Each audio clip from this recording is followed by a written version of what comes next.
Hey guys, so I've never done a rant before really, or a V-rant, or I don't know what the hell an acronym is, but I was just tweeting something on Twitter of something that really irritates me, and that's that when people deduce that gamers, well, my exact wording was that the gaming ignorant deduce that we gamers are, uneducated and violent or violent. And, the slew of negative things that people kind of hurl at people who are gamers. Granted, now it's definitely changed because people, it's become more mainstream. Before, it wasn't as big as it is now because we have more consoles now. We have more of a variety of games, both indie, and mainstream, tons of sequels. We have so many different options for people to game. And now, of course, there are apps. And I'm personally not a fan of, like, Angry Birds. I think it's ridiculous. I think Angry Birds is probably more violent than some of the games I play.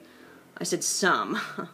But, the reality is that people can have violent tendencies no matter what. I mean, you should see women get irritated and aggravated when they go shopping. I mean, I've seen women get more irritated and aggravated and violent when shopping than when gaming. I have never seen a woman, hurl a controller at somebody else, and I have seen women game more than I have seen women yell and insult other women at stores. Anything can sadly make people go off and become violent. But typically moms like myself like to say that gaming is violent and destructive and causes kids to become violent and destructive, and also, may inhibit their intellectual growth. And, I just think that really, if you're dumb enough to let your kids play a very violent game at a young age where they cannot reason, about good and bad, about things that can be done and things that are fantastical, then that's your fault as a parent. That has nothing to do with the actual video game. Because, for example, I'm a big fan of horror movies, as you guys know, and I'm also a gamer, and I play a lot of different games. I really play a lot. One of my favorite games is quite violent. It's RE4, Resident Evil 4. I also love some other violent games, survival horror and stuff. When I finish playing and I put it down on put the controller down, I don't feel aggressive. In fact, if anything, if I've had a stressful day, I actually feel relieved. It's not like, I feel relieved to go hit somebody or hurt something, because I'm vegetarian. So that's not my thing either. It's more that just the precision and focus that I use when I'm gaming helps center me, actually, almost like meditation. And also because of how the brainwave slows down when a person is watching movies and whatnot, which can sometimes be very negative, of course. But on the other hand, I don't know. I feel much more focused and relaxed afterwards. And this can happen as well when I'm watching a movie with my husband. And it doesn't matter really the type of movie, unless it's like extremely violent, not gory, but like I don't know really how to describe the kind of movies that disturb me. But I just avoid watching them. I can take gore, I can take all that stuff. There are just certain movies that kind of, like Flowers in the Attic, for some reason really disturb me. I have no idea why. Well, it is disturbing. But, it's like, and then the thing with gamers being unintelligent and kind of like hicks, basically. I mean, there's such a diverse range of people who play video games because, like I said before, there's such a variety of video games that exist. So, sure, there are people who might be less intelligent than others, but, I mean, there's so many gamers that are involved in high-tech fields that obviously have high IQs. One great book that people who are skeptical about gaming should read is Daniel Pink's book, A Whole New Mind, which discusses how some surgeons and people have found that gaming helps focus so much so that it assists them in surgery. Because you really do have to focus, especially if you're doing something like, say, you're a sniper, or you're playing against somebody else, or you're playing on hard, or you have a boss sequence, that's obviously, those are times when you really focus, and that's when, like, parents will say sometimes, well, I can't communicate with my kid, when they're playing video games and stuff. Well, that's obviously true. I mean, if you walk in on your kid in a boss sequence, chances are they're not going to want to talk to you.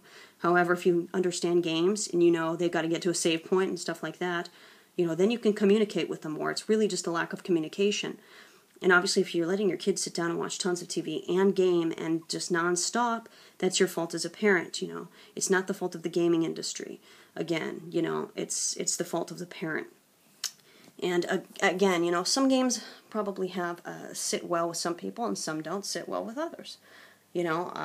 Some people may really dislike RPG and it might be great for other people. So, I mean, really, it's like I said before, and I keep reiterating, there's such a diverse range of games that really to make some kind of vague statement that gamers are violent or gamers are destructive or ignorant and unintelligent really doesn't make much sense anymore. It's kind of ludicrous. But again, you keep hearing politicians reiterate that sentiment, like we're the bane of society, which is kind of strange. And I find commercials more disturbing. I find McDonald's more disturbing than gaming.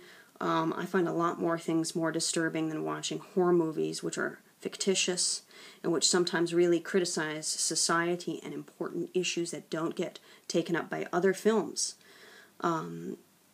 Than some of the stuff that's going on in quote-unquote society, normal society. I find a lot of that stuff really disturbing. I'll tell you what I find really disturbing as a mom is taking my kid to the park and seeing all these moms who literally, when you get to the park, have hostile attitudes towards you. They don't need to know you. They don't want to know you. They have no interest in knowing you. They just have interest in judging you. And that's interesting because the gaming community is really opposite than that vibe and sentiment. They're very open. It's almost like the hip-hop community. My brother's a professional hip-hop dancer.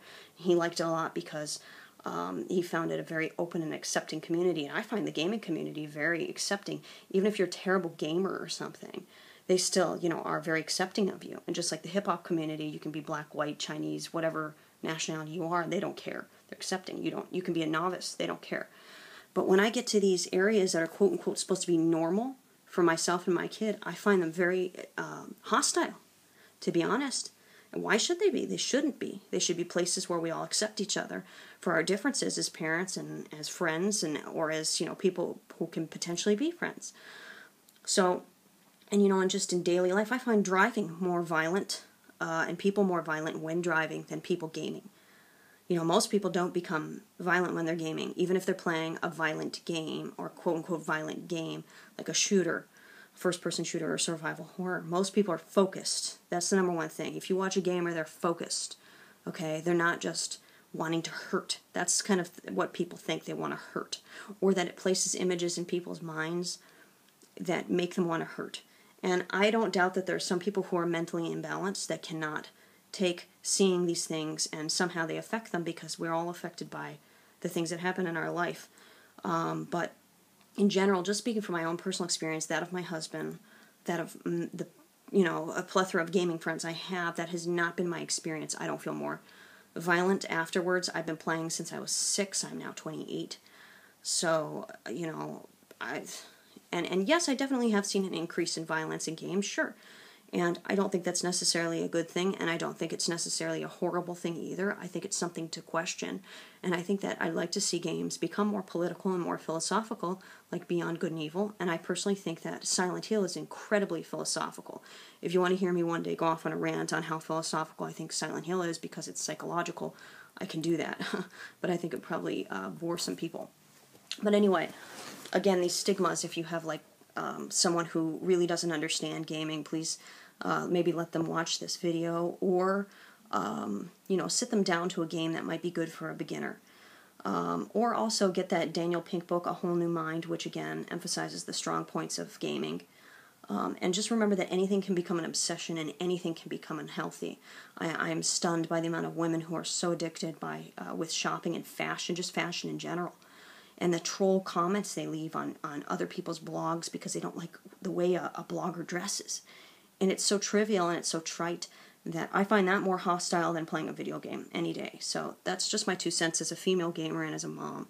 So I hope that gives some insight, and I'd love to get your opinions on this subject. Okay, thanks, guys.